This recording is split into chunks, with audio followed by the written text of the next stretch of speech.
If your Roblox thumbnail upload isn't working, follow these steps to fix it and display your game properly.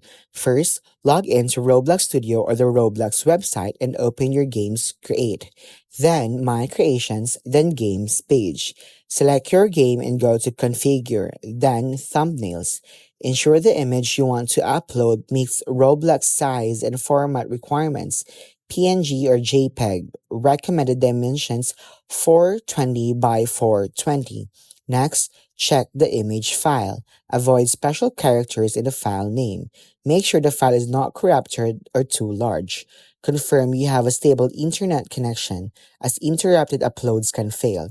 After verifying the file, try uploading the thumbnail again and save changes. If it still doesn't work, clear your browser cache or try a different browser. As a last step, contact Roblox support with the game ID and image file for assistance. That's how to fix a Roblox thumbnail upload not working.